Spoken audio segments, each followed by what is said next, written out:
ಮಂಡ್ಯ ಜಿಲ್ಲೆಯ ಕೆರಗೋಡು ಪ್ರಕರಣಕ್ಕೆ ಸಂಬಂಧಿಸಿದಂತೆ ಗೃಹ ಸಚಿವರಾಗಿರುವಂತಹ ಡಾಕ್ಟರ್ ಜಿ ಪರಮೇಶ್ವರ್ ಅವರು ದಾಖಲೆಯನ್ನ ಬಿಡುಗಡೆ ಮಾಡಿದ್ದಾರೆ.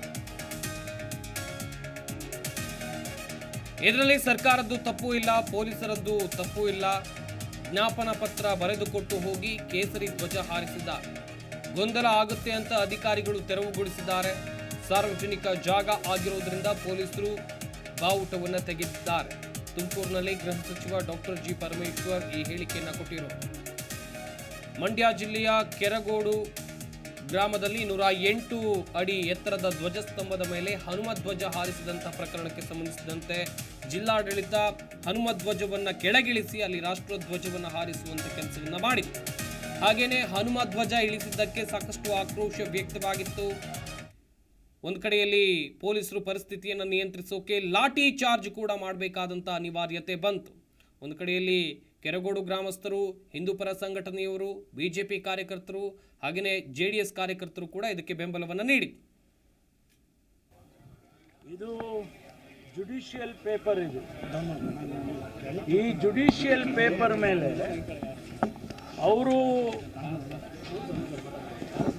ಆ ಸಂಘ ಏನಿದೆ ಟ್ರಸ್ಟು, ಗೌರಿಶಂಕರ ಸೇವಾ ಟ್ರಸ್ಟ್, ಈ ಟ್ರಸ್ಟ್ನವರು ಬರ್ಕೊಟ್ಟಿದ್ದಾರೆ.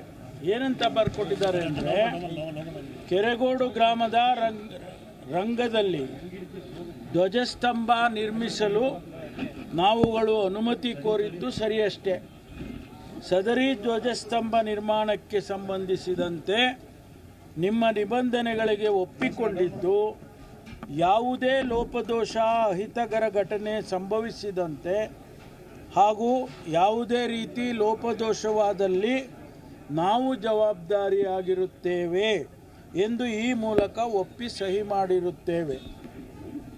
ಈ ಧ್ವಜಸ್ತಂಭದಲ್ಲಿ ರಾಷ್ಟ್ರಧ್ವಜ ಮತ್ತು ಕನ್ನಡ ಧ್ವಜವನ್ನು ಬಿಟ್ಟು ಬೇರೆ ಯಾವುದೇ ರಾಜಕೀಯ ಅಥವಾ ಧರ್ಮದ ಬಾವುಟವನ್ನು ಹಾರಿಸುವುದಿಲ್ಲ. ವಂದನೆಗಳೊಂದಿಗೆ ಆ ಟ್ರಸ್ಟಿನ ಸದಸ್ಯರು ರುಜುವು ಮಾಡಿ ಕೊಟ್ಟಿದ್ದಾರೆ. ಇದನ್ನು ಕೊಟ್ಟು ಈ ರೀತಿ ಜ್ಞಾಪನ ಪತ್ರ ಬರ್ಕೊಟ್ಟು ಅವರು ಹೋಗಿ ಮತ್ತೆ ಭಗವದ್ಧ್ವಜನವನ್ನು ಹಾರಿಸಿದ್ದಾರೆ ಎಂದಾಗ ಅದು ಸರ್ಕಾರಿ ಸಾರ್ವಜನಿಕವಾದಂಥ ಜಾಗ ಅನ್ನೋದನ್ನು ಮನಗಂಡು ಅವರು ಪೊಲೀಸ್ನವರು ಬೇರೆಯವರು ಕೂಡ ಕೇಳಿದ್ದಾರೆ. ನಮಗೂ ನಮ್ಮ ಬಾವುಟ ಹಾರಿಸ್ತೀವಿ ಕೊಡಿ ಅಂತ ಪರ್ಮಿಷನ್ ಕೊಡಿ. ಜಿ ಕನ್ನಡ ನ್ಯೂಸ್ ಈಗ ನಿಮ್ಮ ಮನೆಯಲ್ಲೇ ನೋಡಿ. ಎಲ್ಲ ಕೇಬಲ್ಗಳಲ್ಲಿ ಈಗ ಲಭ್ಯ. Sun Direct 292, Jio TV 1334, U digital 162, city cable 51, GTPL 17, Abhishek cables 821, Rockline telecommunication 51, Shri Basaveshwara number 60, Vinayaka digital number 53, in digital number 896ರಲ್ಲಿ.